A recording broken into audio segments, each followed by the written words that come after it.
सोनम वांगचुक की भूख हड़ताल क्या यह सिर्फ एक आंदोलन है या देश के युवाओं की आवाज।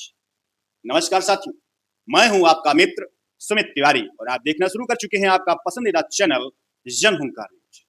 दोस्तों, जरा कल्पना कीजिए, एक छात्र जिसने दो साल तक दिन रात मेहनत की हो, परिवार ने अपने बचत उसकी पढ़ाई पर लगा दी हो, माता पिता ने अपने सपने छोड़कर बच्चे का भविष्य संवारने की कोशिश की, लेकिन परीक्षा के बाद पता चले कि पेपर लीक हो गया, परीक्षा रद्द हो गई या पूरी भर्ती प्रक्रिया पर सवाल खड़े हो गए। ऐसी स्थिति में सबसे बड़ा नुकसान किसका होता है? किसका होता है दोस्तों सबसे बड़ा नुकसान? सरकार का नहीं, नेताओं का भी नहीं, बल्कि उस छात्र का जिसने अपना समय, मेहनत और उम्मीदें दांव पे लगा दी। इसी सवाल को लेकर आज देश में एक बड़ा आंदोलन चर्चा का विषय बना हुआ है। लद्दाख के प्रसिद्ध शिक्षा सुधारक और पर्यावरण कार्यकर्ता सोनम वांगचुक दिल्ली के जंतर मंतर पर अनिश्चितकालीन भूख हड़ताल पर बैठे हैं। उनकी सेहत लगातार बिगड़ रही है, लेकिन वे अपने आंदोलन पर कायम हैं। आज हम किसी पक्ष का समर्थन या विरोध नहीं करेंगे, हम केवल तथ्यों के आधार पर समझेंगे कि आखिर पूरा मामला क्या है। आखिर सोनम वांगचुक कौन है? बहुत चर्चा का विषय है सोनम वांगचुक। सबके दिल में ये सवाल है कि कौन है। अगर आपने फिल्म थ्री इडियट देखी है तो आपको फुनमोक वांगडू का किरदार याद होगा। हालांकि फिल्म निर्माताओं ने इससे किसी एक व्यक्ति की आधिकारिक जीवनी नहीं बताया, लेकिन लंबे समय से यह माना जाता रहा है कि इस किरदार की प्रेरणा सोनम वांगचुक के काम से भी जुड़ी थी। सोनम वांगचुक पिछले कई वर्षों से शिक्षा सुधार, पर्यावरण संरक्षण और हिमालयी क्षेत्रों में विकास जैसे मुद्दों पर काम करते रहे। वे कई बार सरकारों से असहमति जताते रहे हैं, लेकिन उनका तरीका हमेशा शांतिपूर्ण आंदोलन का ही रहा है। लेकिन हर बार मामला अलग था और इस बार मामला क्या है दोस्तों? पिछले कुछ वर्षों में देश के अलग अलग हिस्सों से कई प्रतियोगी परीक्षाओं में कथित पेपर लीक और अनियमितताओं का खबर प्रकाश सामने आया। हर बार लाखों छात्र प्रभावित हुए, कई परीक्षाएं रद्द हुई, कई की जांच शुरू हुई और कई मामलों में गिरफ्तारियां भी हुई। इन्हीं घटनाओं को आधार बनाते हुए सोनम वांगचुक का कहना है कि देश की परीक्षा प्रणाली में गंभीर सुधार की आवश्यकता है। उनका आरोप है कि बार बार होने वाली ऐसी घटनाओं से युवाओं का भविष्य खतरे में पड़ रहा है। उनकी मांग क्या है? आंदोलनकारी पक्ष की प्रमुख मांगे जो हैं वो मैं आपको एक एक करके बता रहा हूं।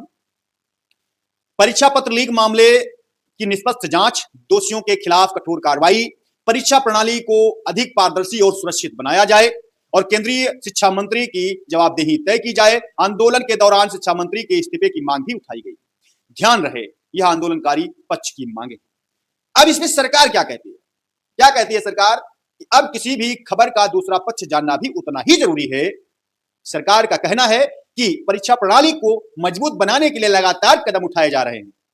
कई मामलों में जांच एजेंसियां कार्रवाई कर रही हैं। सरकार का यह भी कहना है कि दोषियों को बख्शा नहीं जाएगा और भविष्य में ऐसी घटनाओं को रोकने के लिए व्यवस्था को और मजबूत किया जा रहा है।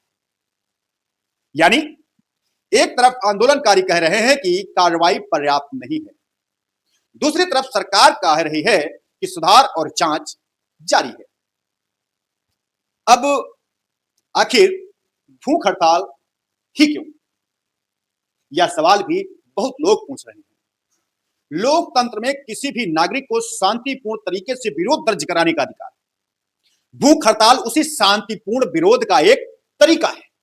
इतिहास में महात्मा गांधी से लेकर कई सामाजिक कार्यकर्ताओं ने इस माध्यम का उपयोग किया। सोनम वांगचुक का कहना है कि जब उनकी मांगों पर पर्याप्त ध्यान नहीं दिया गया, तब उन्होंने अनिश्चितकालीन भूख हड़ताल का रास्ता चुना। अब स्वास्थ्य क्यों बना चिंता का विषय? भूख हड़ताल लंबी होने के कारण उनकी सेहत लगातार चर्चा में है। मीडिया रिपोर्टों के अनुसार उनका वजन काफी कम हुआ है। डॉक्टर उनकी निगरानी कर रहे हैं। इसी बीच दिल्ली हाई कोर्ट में उनकी स्वास्थ्य स्थिति को लेकर याचिका भी दायर की गई है। अदालत ने केंद्र और दिल्ली सरकार से जवाब भी मांग लिया है। यानी अब यह मामला केवल आंदोलन तक सीमित नहीं रहा, बल्कि कानूनी और स्वास्थ्य संबंधी चिंता का भी विषय बन गया। क्या छात्रों का गुस्सा वाजिब है? यह सवाल शायद सबसे महत्वपूर्ण है। अगर कोई परीक्षा पेपर लीक होने के कारण रद्द होती है तो दोबारा परीक्षा देने वाला छात्र फिर से महीनों तैयारी करता है। जिस परिवार ने आर्थिक कठिनाइयों के बावजूद बच्चे को पढ़ाया हो, उसके लिए यह केवल एक परीक्षा नहीं होती है, बल्कि पूरे परिवार के सपनों का सवाल भी होता है।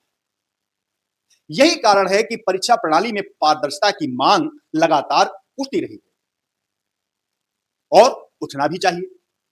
लेकिन तमाम बातें हुई, लेकिन आज तक समाधान पे बात नहीं हुई। इसका समाधान क्या है? केवल क्या केवल आंदोलन से समस्या खत्म हो जाएगी? शायद दोस्तों नहीं, खत्म नहीं होगी। क्या केवल सरकारी बयान से छात्रों का भरोसा लौट आएगा? दोस्तों शायद नहीं लौटेगा।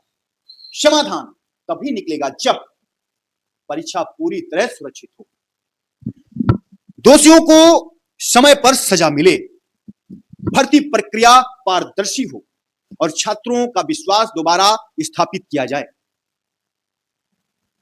अब हम ऑल ओवर जितनी भी चीजें अभी तक हमने आपको बताई, उन सबका जो निष्कर्ष है दोस्तों, निष्कर्ष किसी भी चीज का लास्ट निष्कर्ष बहुत जरूरी होता है। यह मुद्दा किसी एक व्यक्ति या किसी एक राजनीतिक दल का तो है ही नहीं। यह देश के करोड़ों युवाओं के भविष्य से जुड़ा हुआ विषय और मुद्दा है। एक तरफ लोकतंत्र में शांतिपूर्ण विरोध का अधिकार है, वहीं दूसरी तरफ सरकार की जिम्मेदारी है कि वह शिक्षा व्यवस्था पर छात्रों का विश्वास मजबूत बनाए रखे। उम्मीद की जानी चाहिए कि संवाद के माध्यम से ऐसा समाधान निकले जिससे न केवल यह आंदोलन समाप्त हो, बल्कि भविष्य में किसी मेहनती छात्र को यह महसूस न करना पड़े कि उसकी वर्षों की मेहनत किसी लापरवाही की वजह से भेंट चढ़ गई। फिलहाल सोनम वांगचुक की भूख हड़ताल जारी है और देश की नजरें इस बात पर टिकी हैं कि आगे क्या फैसला होता है। आपकी इस पूरे मामले पर क्या राय है? क्या परीक्षा प्रणाली में और बड़े सुधार की जरूरत है? अपनी राय हमें कमेंट बॉक्स में जरूर बताएं। अगर आपको यह विश्लेषण तथ्यपरक लगा हो तो वीडियो को लाइक करें, शेयर करें और जन हुंकार न्यूज को एक छोटा सा बटन दबाकर सब्सक्राइब करें। धन्यवाद दोस्तों, जय हिंद।